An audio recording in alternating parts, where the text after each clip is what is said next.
ہاں جی mister Nazir advocate, کیا حال چال ہے بھائی؟ السلام علیکم، خیریت سے ہیں؟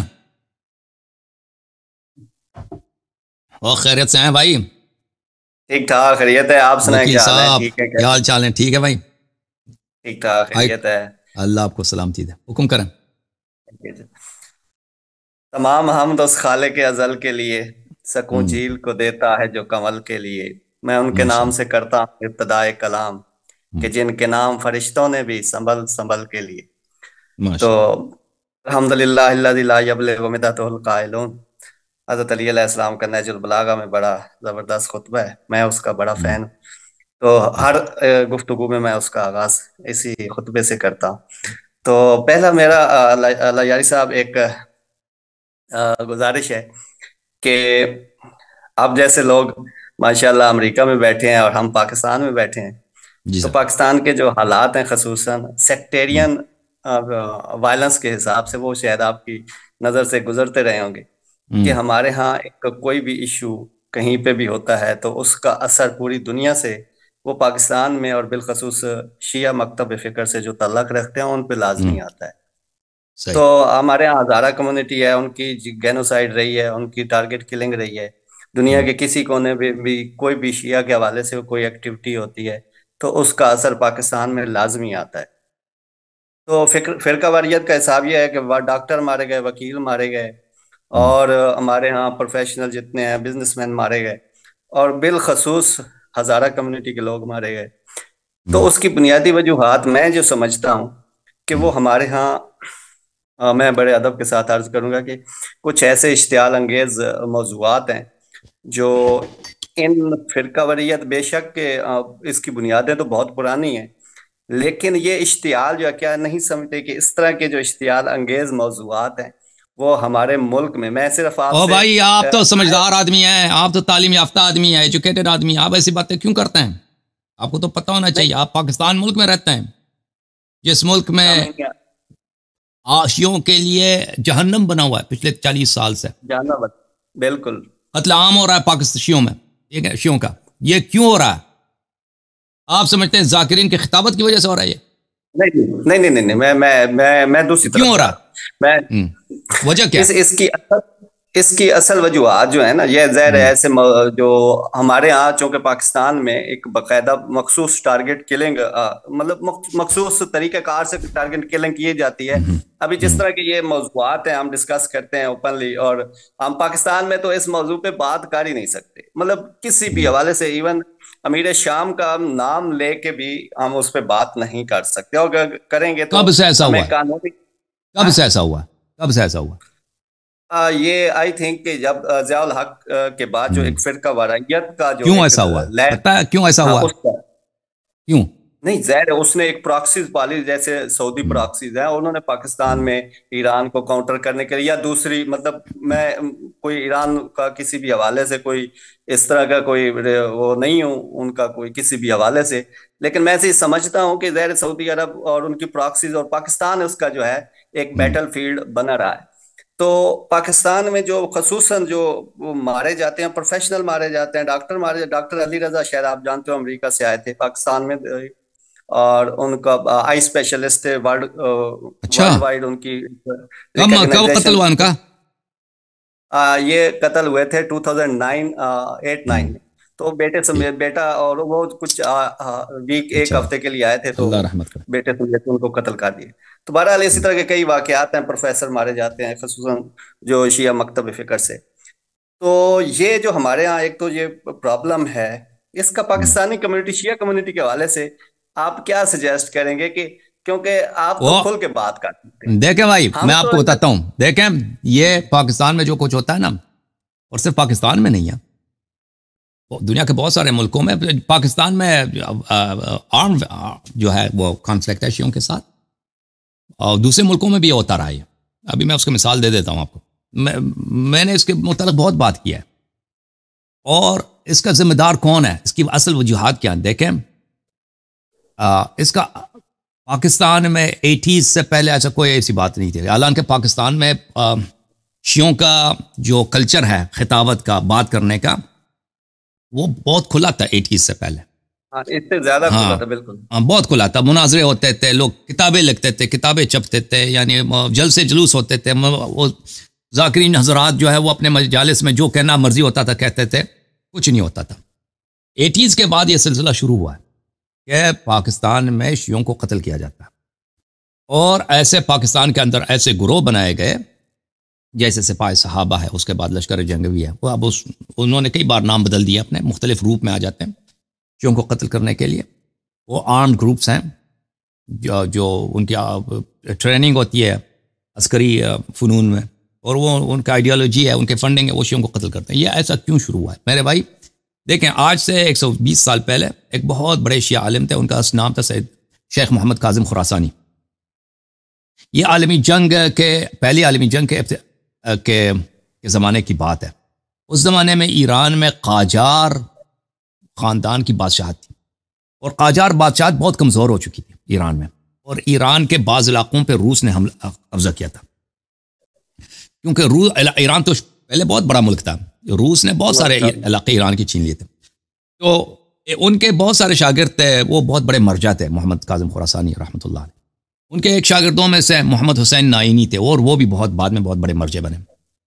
تو ان کی اس زمانے میں جو ایران میں بہت ساری سیاسی تحریکیں چل رہی تھیں، اور ایک تحریک جو تھا وہ کانسٹیٹیوشنلزم کا تھا، کہ ہم جو ہے بادشاہت کو، جیسے انگلینڈ میں بادشاہت کانسٹیٹیوشنل ہے، بادشاہ کے ہاتھ میں اختیارات نہیں ہے، اختیارات کس کے ہاتھ میں؟ پارلیمنٹ کے ہاتھ میں۔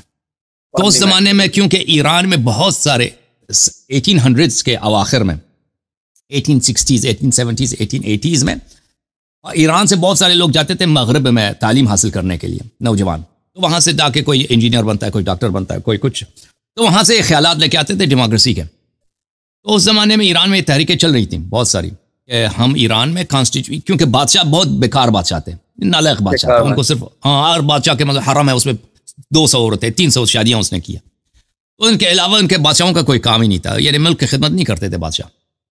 تو یہ حضرات چاہتے تھے کہ کیا کیا جائے، کانسٹیٹیوشن بنایا جائے کہ بادشاہ کے ہاتھ میں طاقت نہ ہو، اور آہن محمد کاظم خراسانی بھی اسی حق میں تھے، وہ بھی چاہتے تھے کہ بادشاہ کے ہاتھ میں نہ ہو، قوم کے ہاتھ میں۔ تو اس زمانے میں کیونکہ ایران میں افراتفری تھی، اور یہ مرجع جو تھا نا، جیسے ابھی سیستانی صاحب ہیں، بہت طاقتور مرجع نا، اس زمانے میں وہ تھے، وہ سیستانی کے مقابلے میں وہ بہت زیادہ پاورفل تھے، سیستانی کے اتنا طاقت نہیں ہے جس کا محمد کاظم خراسانی کا تھا۔ تو اس کے یہ جو بہت معروف شاگرد ہیں محمد حسین نائینی نے، وہ یہ ان کے ایک میٹنگ ہے، یہ میٹنگ کو اس کے شاگرد آغا بزرگ تہرانی نے لکھا ہے، ان کے 15-16 دن ان کے آپس میں میٹنگ ہوتے رہے آخوند اور اس کے شاگردوں کے، اس میں گفتگو رہی کہ ہم کیا کریں، ابھی جو موجودہ حالات ہے ایران میں، آدھا ایران پہ روس نے قبضہ کیا ہے، بادشاہ جو ہے بیکار ہے، بہت سارے لوگ سیکولر ہیں، وہ ایران کو سیکولر بنانا چاہتے ہیں۔ تو اس میں محمد حسین نائینی رحمۃ اللہ علیہ کا نظریہ یہ تھا کہ آخوند آپ آ جائیں، ایران میں چلتے ہیں، آپ حکومت کو کوئی روکنے والا آپ کا نہیں ہے، کوئی آپ کو روک ہی نہیں سکتا، آپ کا اتنا سب لوگ آپ کو چاہتے ہیں، آپ ایک اسلامی حکومت بنا دیں، اور اس کے اتنے فائدے، اس نے بہت سارے فوائد گنے تھے نائینی صاحب نے۔ تو نائینی صاحب نے اپنے دلائل دے دیے، اور آغا بزرگ تہرانی لکھتے ہیں کہ جب نائینی صاحب اپنے دلائل دے رہے تھے تو ایسا لگ رہا تھا کہ ان دلائل کو کوئی رد نہیں کر سکتا، کہ اتنے فائدے ہوں گے، ہم حکومت اسلامی بنائیں گے۔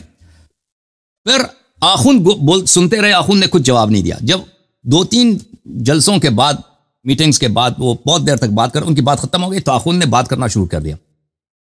آخوند نے جو جواب دے دیا محمد حسین نائینی کو، اپنے شاگرد کو، اس میں بہت سارے دلائل ہیں، ان دلائل کو کور کرنا ممکن نہیں ہے۔ اس میں جو اس نے دلائل لیے، ان دلائل میں ایک دلیل یہ ہے کہ ہم شیعہ علماء اگر حکومت بنا دیں، پہلی بات یہ اس کی کوئی شرعی حیثیت ہے ہی نہیں، اہل بیت علیہ السلام کا حکم نہیں ہے، یہ کوئی حدیث، کوئی روایت نہیں ہے کہ ہمیں حق ہے حکومت بنانے کا۔ ان کے علاوہ بہت سارے رد کرتے ہیں اپنے شاگرد کی باتوں کو۔ اس میں ایک دلیل یہی ہے کہ اگر ہم حکومت بنائیں گے تو اس کا نتیجہ یہ ہوگا کہ ایران میں ہماری اکثریت ہے، لیکن دوسرے ملکوں میں ہماری اکثریت نہیں ہے، شیعوں کی اکثریت نہیں ہے۔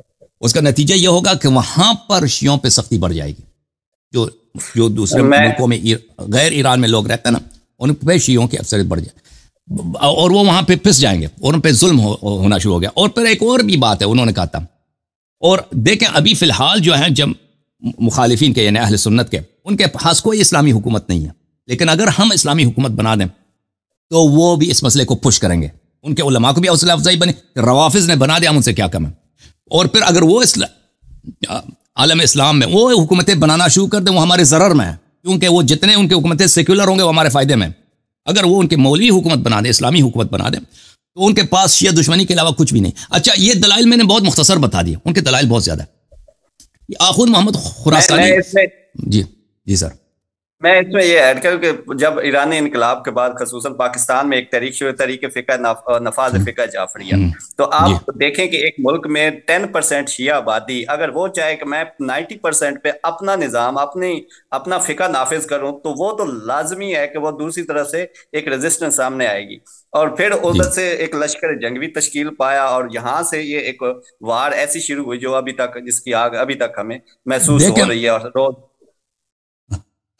دیکھیں میں آپ خدمت میں عرض کروں, جب تک ایران میں فقیہ کلچر اور یہ اس طرح کی چیزیں جب پاکستان پہ نافذ کرنے کی کوشش کی جاتی ہے, ادھر سے سعودی فنڈ کرتا ہے, ادھر سے ایران بیک کرتا ہے اس طرح کے جو اپنے ایجنڈے, تو ظاہر ہے پاکستان ایک بیٹل فیلڈ بنا ہوا ہے, اور سیکٹیرین وائلنس کا بنیاد ہے پاکستان میں, خصوصاً بہت زیادہ اشتعال ہے اس حوالے سے. دیکھیں جب ایران کی حکومت آئی ہے, ٹھیک ہے نا, خمینی صاحب, اس کے پیچھے اس کی ایک آئیڈیالوجی ہے. اس کا آئیڈیالوجی ہے کہ میں ولی فقیہ ہوں. ولایت فقہ کا کیا مطلب ہے کہ میں پورے عالم اسلام کا ایک لیجیٹیمیٹ گورنمنٹ ہے, اور وہ میری حکومت ہے, ایک لیجیٹیمیٹ حکومت ہے, باقی سب غیر شرعی اللیجیٹیمیٹ ہے, چاہے حکومت پاکستان ہے, چاہے حکومت سعودی عرب ہے, چاہے حکومت اردن ہے, مصر. اور یہ ایران کے کانسٹیٹیوشن میں آپ پڑھیں, یہ بالکل ان کے کانسٹیٹیوشن میں ہے کہ امت کی امامت اس کی کس کے ہاتھ میں؟ خامنئی کے ہاتھ میں, ایران کے سپریم لیڈر کے ہاتھ میں, یہ پورے امت کا امام. اچھا, تو میرے بھائی اب دیکھو, جب تک شاہی ایران تھا, شاہی ایران ایک سیکولر آدمی تھا. وہ بعض لوگ کہتے ہیں وہ دین کا دشمن تھا, دین سے اس کو دشمنی نہیں تھی, غلط مولوی کہتے ہیں, لیکن وہ تھا سیکولر, اور کچھ مذہبی بھی تھا, لیکن اس میں مذہبی جو تھا وہ زیادہ صوفیانہ قسم کے ٹائپ کی مذہبیت تھی اس میں. لیکن وہ قوم پرست ہونے کی وجہ سے وہ شیعہ کارڈ نہیں کہلتا تھا, اس کو شیعوں کی پرواہ نہیں تھی. حالانکہ ایران کی جو کانسٹیٹیوشن تھی اس میں کیا تھا کہ اس نے شیعہ مذہب کی خدمت کرنی ہے. کیونکہ ایران کی جو کانسٹیٹیوشن ہے نا, قاجار, وہ آخوند محمد کاظم خراسانی جن کی بات میں کر رہا تھا, ان لوگوں نے لکھایا تھا, مولویوں نے لکھایا تھا, اس میں شاہ پہ لازم تھا کہ شاہ ہمیشہ شیعہ مذہب کی پوری دنیا میں خدمت کرے. لیکن محمد رضا شاہ پہلوی, وہ خدمت کچھ نہیں کرتا تھا مذہب کی. وہ ایرانی قوم پرست, بہت ہی قوم پرست آدمی تھا واقعاً. وہ ایران کو ترقی دینا چاہتا تھا, اور وہ ایران کو ایک باعزت باوقار جگہ دنیا میں دینا چاہتا تھا, لیکن وہ اس کو پرواہ نہیں تھا کہ ایران سیکولر بنتا ہے, ایران میں بے دینی بڑھ جاتی ہے, اس بات سے اس کو پرواہ نہیں تھا. اہم بات یہ ہے کہ وہ اپنی حکومت میں باہر کے ملکوں میں جو شیعہ رہتے ہیں نا, عراق میں شیعہ رہتے ہیں یا لبنان میں رہتے ہیں, ان سے شیعہ ہونے کی حیثیت سے اپنے سیاسی اہداف کو بڑھانے میں یا علاقائی اہداف کو بڑھانے میں کوئی یوز نہیں کرتا تھا اس مسئلے کو. اب ایرانی حکومت آئی ہے نا, پہلی بات ہے کہ ایرانی حکومت ایرانی انقلاب کے بعد پہلی بات ہے کہ یہ عالم اسلام کی حکومتوں کو یہ تو تسلیم کرتی ہی نہیں ہے. تسلیم اگر کرتی ہے تو تقیہ سے, مجبوری سے. حقیقت میں تو ان کو صرف اپنے آپ کو صحیح مانتا ہے نا. خمینی صاحب اپنے انقلاب کے فوراً بعد انہوں نے اعلان کیا ہم اس انقلاب کو ایکسپورٹ کر دیں گے, یعنی انقلاب عراق میں بھی ہوگا, یہ انقلاب کویت میں بھی ہوگا, پاکستان میں بھی ہوگا. اور دیکھیں ایرانی انقلاب کو جتنا حکومت ایران کا اثر رسوخ شیعوں میں ہے, اس کا 1% بھی اہل سنت میں نہیں ہے. آپ کو تو یہ پتہ ہے, شیعوں کے تمام مساجد وہ کنٹرول کرتے ہیں, شیعہ کے تمام ممبر وہ کنٹرول کرتے ہیں, شیعہ کے جتنے آرگنائزیشن ہیں, مدارس ہیں, سب ان کے کنٹرول میں, مراجع ان کے کنٹرول میں. تو انہوں نے کیا کیا ایرانی انقلاب کے فوراً بعد انہوں نے دنیا کے ہر کونے میں جہاں بھی شیعہ ہیں ان کو اپنا اعلی کار بنا دیا. حکومت ایران نے اپنا پون بنا دیا. تو اس کا نتیجہ کیا ہوا؟ اس کا نتیجہ یہ ہوا کہ دنیا کے جتنے ممالک ہیں وہ شیعوں کو ایک 5th کالم کی حیثیت سے دیکھتے ہیں, ایک ایرانی ایجنٹس کے ذریعے کہ یہ شیعہ حضرات بالکل کہ یہ ایران کے سیاست کو ہمارے ملک میں پروموٹ کرنے کا ان کا کام یہی ہے. ٹھیک ہے نا. اب لبنان میں جو شیعہ انہوں نے احزاب بنا دی, پارٹیز, جس طرح لبنان میں انہوں نے حزب اللہ بنا دیا نا, اسی ٹائپ کا, اسی کا جو ہے ٹوین بردر پاکستان میں بنا دیا تحریک نفاذ فقہ جعفریہ. وہ اس کا کام ہی کیا ہے پاکستان میں, ان کا کام یہی تھا پاکستان میں ہم نے انقلاب لانا ہے. وہ یہی کہہ رہے تھے, وہ تقیہ بھی نہیں کر رہے تھے بھائی. عارف الحسینی صاحب جو پاکستان میں قتل کر دیا ان کو, وہ تو کلم کھلا ہم نے پاکستان میں انقلاب لانا ہے بھائی. وہ تو کلم کھلا یہی کہہ رہے تھے, وہ تقیہ بھی نہیں کر رہے تھے ہم نے پاکستان. تو یہ پاکستان کے جو بھائی صاحب, پاکستان کی جو فوج ہے, یہ معاف کیجیے گا, یہ بیوقوف نہیں ہے, ٹھیک ہے نا, یہ ان لوگوں کی بڑی تربیت ہوتی ہے, یہ بہت ٹریننگ کرتے ہیں, اسٹریٹجی خود ایک علم ہے کہ ایک ملک کو آگے کیسے چلانا ہے, ہم نے کیسے بڑھانا ہے, ٹھیک ہے نا. جب وہ دیکھتے ہیں کہ بھئی ہمارے ملک میں ایک حزب اللہ بنی ہے, حزب اللہ بنی ہے, انہوں نے جو کام ایران نے لبنان میں کیا ہے اسی کا ٹوین بردر ہمارے ملک میں, اور ہمارے ملک لبنان تو ایک چھوٹا ملک ہے, لبنان کی آبادی تو کراچی سے بھی کم تر ہے, پاکستان کا ایک شہر ہے, وہ پاکستان کا ایک شہر کراچی ہے نا, وہ لبنان سے کئی گنا بڑا ہے. یہ تو پاکستان میں تو لبنان کے مقابلے میں کئی ملینز کے حساب سے شیعہ ہیں, اگر ان کو ہمارے خلاف آرگنائز کر دیں یہ تو پاکستان میں بالکل شیعہ پاکستان میں قبضہ کر سکتے ہیں, بلا شک قبضہ کر سکتے ہیں. یہ ایران کا ایک پراکسی اسٹیٹ بنے, اور صرف یہ پاکستانی فوج کی بات نہیں ہے, سعودی عرب بھی دیکھ رہا ہے, وہ بالکل اس بات کو کبھی تسلیم نہیں کریں گے, امارات کبھی امریکہ یورپ کبھی تسلیم نہیں کرے گا کہ پاکستان کیا بن جائے, پاکستان ایک سیٹلائٹ اسٹیٹ بن جائے ایران کا. نہ پاکستانی فوج اس بات کی اجازت دے گی, نہ سعودی عرب اجازت دے گا, نہ امریکہ, نہ کوئی بھی اس بات پہ راضی نہیں ہے. تو یہ ایک بہت بڑی حماقت ہے, حکومت ایران کی ایک بہت بڑی حماقت ہے, اور ابھی اور ہمارے علماء کی بہت بڑی حماقت ہے کہ اس حقیقت کو تسلیم نہیں کر رہے, حقیقت کو تسلیم نہیں کر رہے کہ پاکستان میں یہ جو ایران کی جو سیاست ہے کہ جہاں بھی شیعہ رہتے ہیں ان کو یوم القدس کے لیے اپنے سیاسی اہداف کے لیے ان کو آپ استعمال کریں, پولیٹیکل پارٹیز ان کے لیے بنا دیں. اگر وہاں کسی ملک میں دیکھیں ایران کیا ہے, اگر کسی ملک میں وہاں کا جو فیڈرل گورنمنٹ ہے, سینٹرل گورنمنٹ وہ کمزور ہے, فوراً وہاں پہ آ کے شیعوں کے لیے ملیشیا بناتے ہیں, اسلحہ دیتے ہیں, ملیشیا بناتے ہیں. ان کا کمانڈ کس کے ہاتھ, کمانڈ ایران کے ہاتھ میں ہوتا ہے.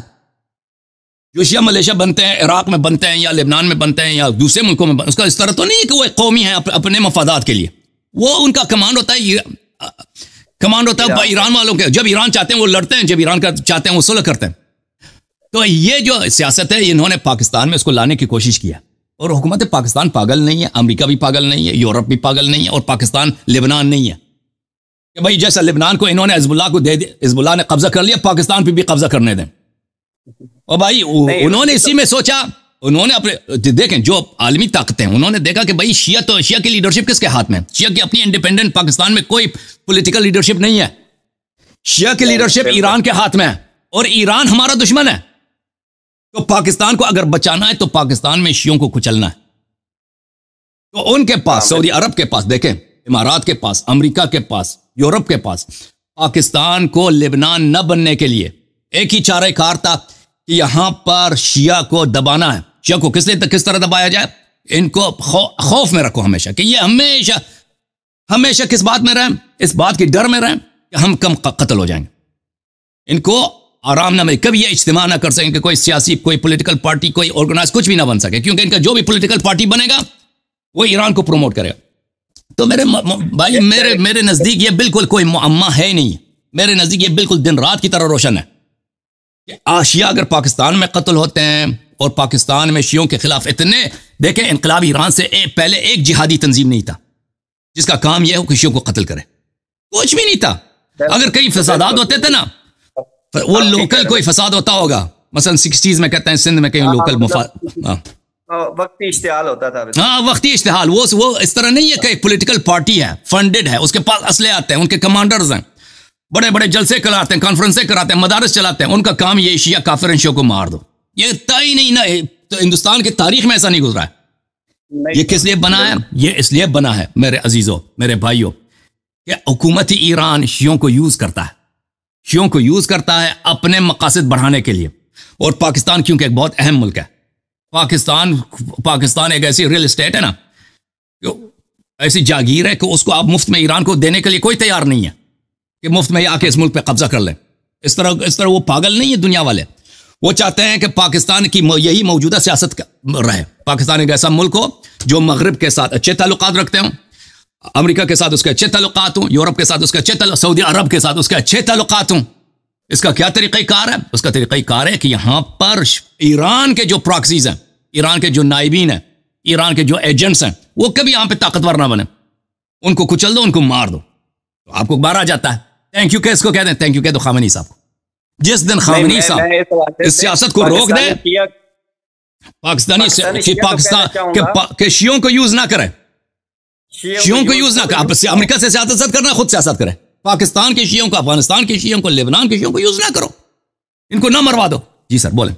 ہمارے یہاں جمعہ کے اجتماعات میں پہلے ایسا ہوتا تھا کہ جی جب جمعہ ہو جاتا تھا تو وہ مرگ بر امریکہ، مرگ بر اسرائیل، مرگ بر رد انقلاب، اور مطلب پاکستان میں بھائی ہمارا اپنا ماحول ہے، ہم 10% لوگ 90% آبادی پہ کیسے قابض ہو جائیں یا کیسے ان پہ اپنا ایجنڈا نافذ کریں.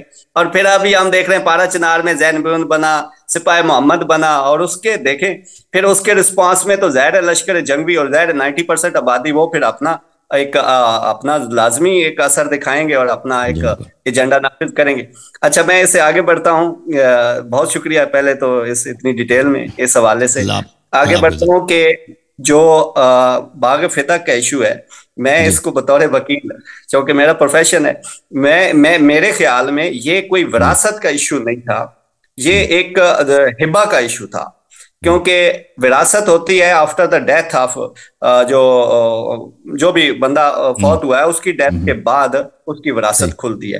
ویئر ایز کہ باغ فدق تو حضور پاک صلی اللہ علیہ وسلم نے اپنی لائف میں ہبہ کر دیا تھا، اور یہ قبضے کا ایشو تھا، نہ کہ یہ کوئی وراثت کا ایشو تھا. جی سر، آپ کا اس سوال سے بالکل صحیح فرما رہے ہیں، اس میں شک ہی نہیں ہے. میں اگر اسی چینل پہ جانا فتح کے متعلق، تو اس میں میں نے بہت سارے تقاریر کیے ہیں کہ رسول اللہ صلی اللہ علیہ وسلم نے اپنے حیات مبارک میں فدح کو دونوں فریقین نے روایت کی ہیں، اور کئی متعدد طرق سے روایت کی ہیں کہ رسول اللہ صلی اللہ علیہ وسلم نے فدح کو دیا تھا، عطا کیا تھا، بخشا تھا، ہبہ کیا تھا حضرت زہرا سلام اللہ علیہ کو. شیعہ کتب میں اور مخالفین کے کتب میں بہت زیادہ ہے یہ مذکور ہے.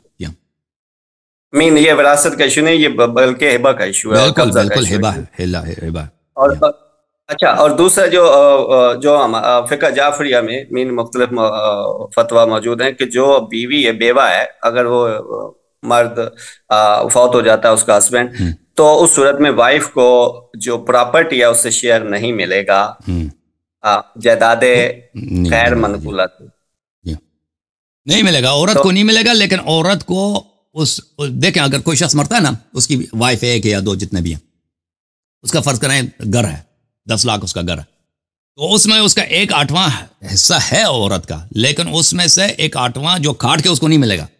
اس میں سے واجب یہ ہے کہ ورثہ اس کو کیا کر دیں، اس کا قیمت اس کو دے دیں.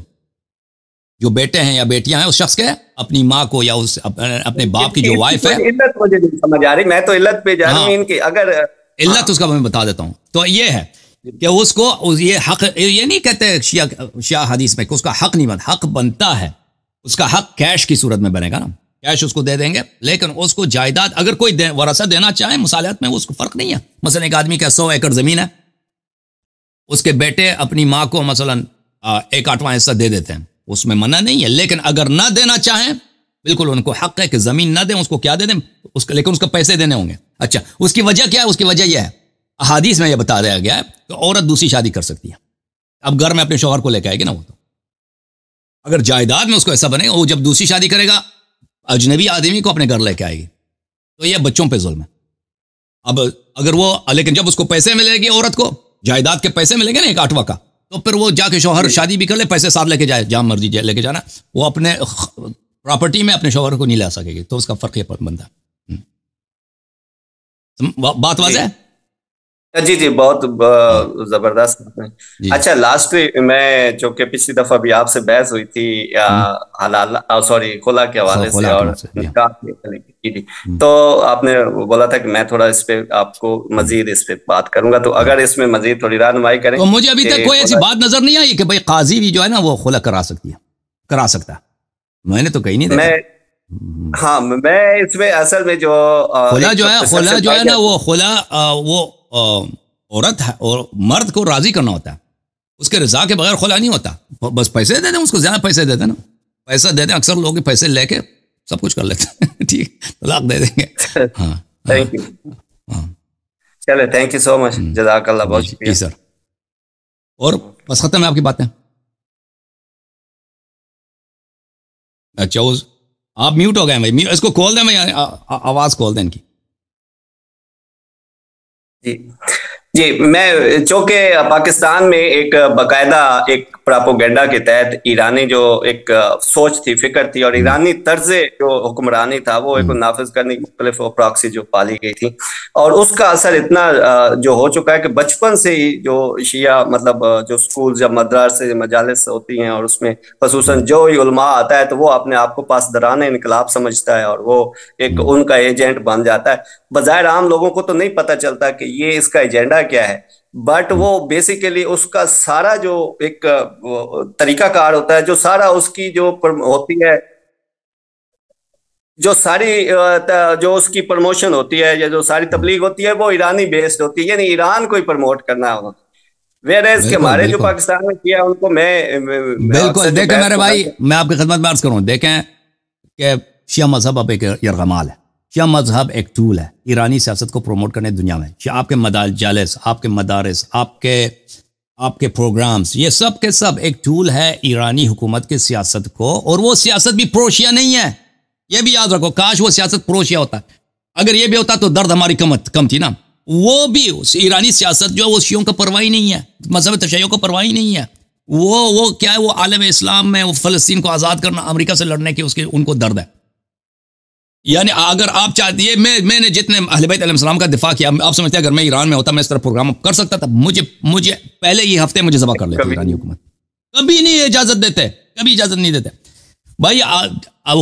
مذہب شیعہ علماء، شیعہ مرجعیات، شیعہ جتنے انسٹیٹیوشنز ہیں، یہ سب کے سب خدمت میں ہیں، کس کے خدمت میں؟ ولایت فقیہ کے خدمت میں، اور خامنئی صاحب کے ذاتی اغراض کے متعلق ان کو جو ذاتی خواب ہے، وہی سید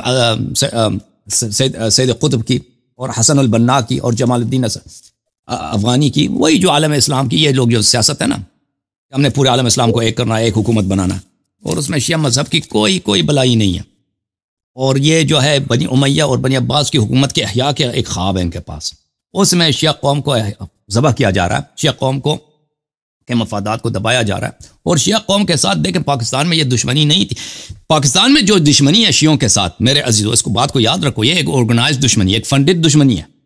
یہ جو اتنے بڑے مدارس، اتنے بڑے پولیٹیکل پارٹیز، اتنے عسکری جماعت جن کا ہدف یہ ہے کہ ہم شیعوں کو قتل کریں، شیعہ کافر ہیں، آپ سمجھتے ہیں کہ یہ خود جوش ہیں؟ یہ 4 5 10 آدمی مل کر انہوں نے والنٹیئرلی اس طرح بنائے؟ بالکل یہ آپ کی ناسمجھی ہے۔ یہ انٹرنیشنلی فنڈڈ لوگ ہیں، یہ لوگ آپ کے خلاف جو پارٹیز، شیعوں تکفیری جماعتیں جن کا کام ہے شیعوں کو قتل کرنا، اب تو شاید میرے خیال میں شیعہ اتنے قتل ہو گئے کہ اب ان کو وہ سمجھ گئے ہیں کہ بھئی اب اتنے زیادہ قتل کرنے کی ضرورت نہیں ہے۔ ارلی 90s میں 2000s میں تو بہت قتل ہوتے تھے لوگ۔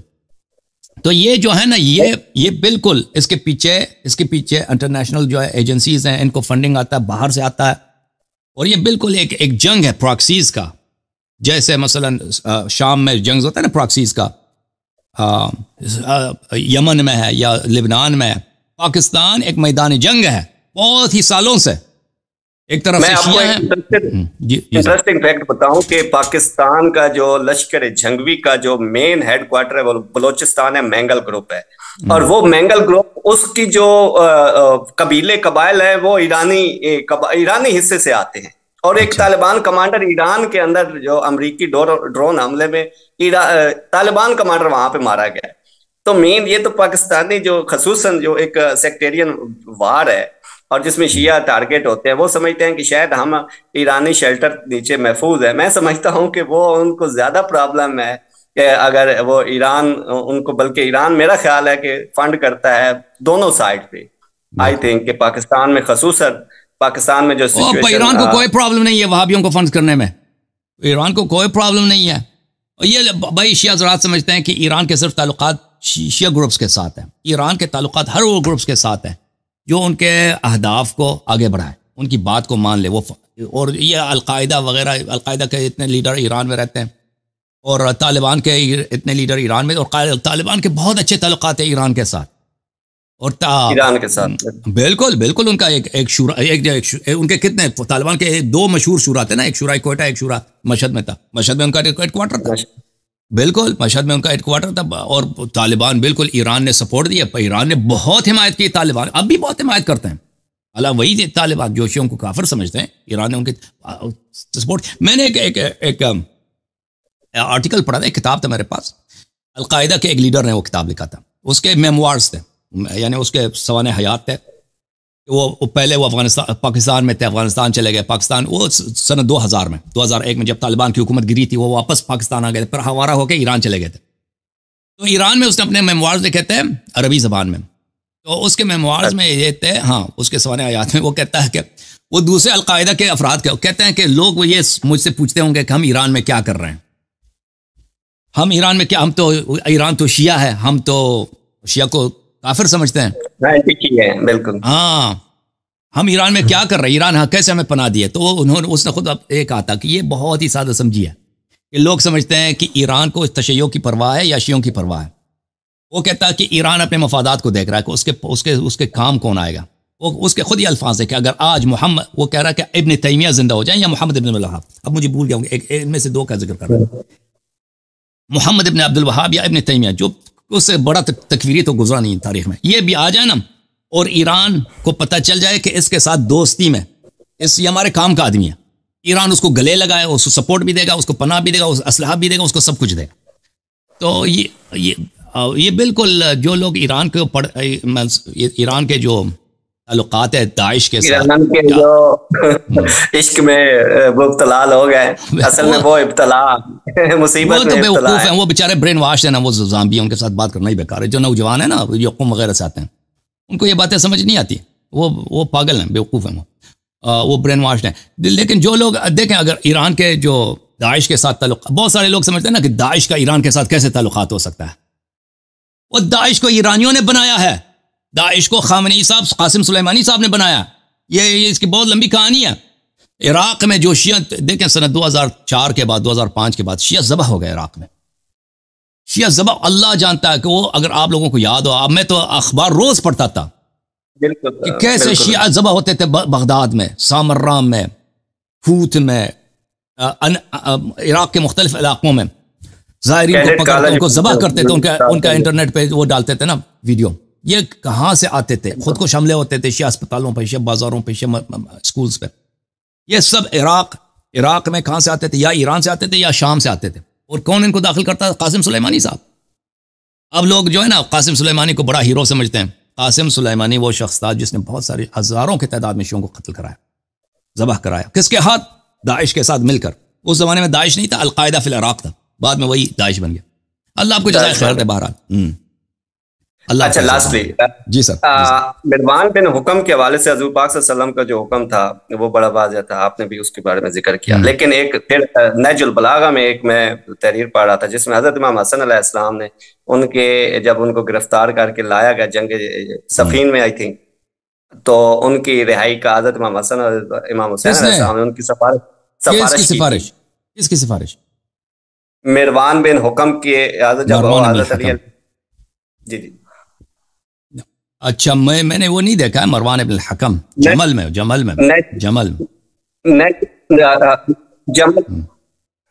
اب میرے ذہن میں وہ نہیں ہے. مروان ابن الحکم وہ عائشہ کے بالکل ساتھ تھا. اب بعض لوگوں کو ہاں وہ قتل نہیں ہوئے، تو اس کی وجہ کیا ہے؟ دیکھیں وہ نہج البلاغہ میں بہت شریف رضی بہت ساری باتیں نقل کرتا ہے، وہ مخالفین کے کتب سے. وہ سب شیعہ حدیث نہیں ہے، اس میں کچھ شیعہ ہیں کچھ غیر شیعہ ہیں، ٹھیک ہے نا. تو سب جو کچھ آپ نہج البلاغہ میں دیکھیں وہ شیعہ کاتے میں نہ ڈالیں کہ یہ شیعہ سورس ہے. نہج البلاغہ میں بہت ساری باتیں شریف رضی نے مخالفین کے کتب سے نقل کی ہے. اوکے، تو اب وہ مروان کے متعلق جو آپ نے پوچھا نا، میں اس کو دیکھ لوں گا کہ اس کا کیا طریقہ کیا ہے. جی انہوں نے حضرت امام حسین علیہ السلام نے، حضرت امام حسن علیہ السلام نے ان کی سفارش کی تھی کہ ان کو رہا کر دیا جائے. تو پھر حضرت چلیں، تھینک یو سو مچ، بہت شکریہ جی. سلامتی رہے، آباد رہیں، آپ آباد رہیں، آپ سلامت رہیں. Thank you sir.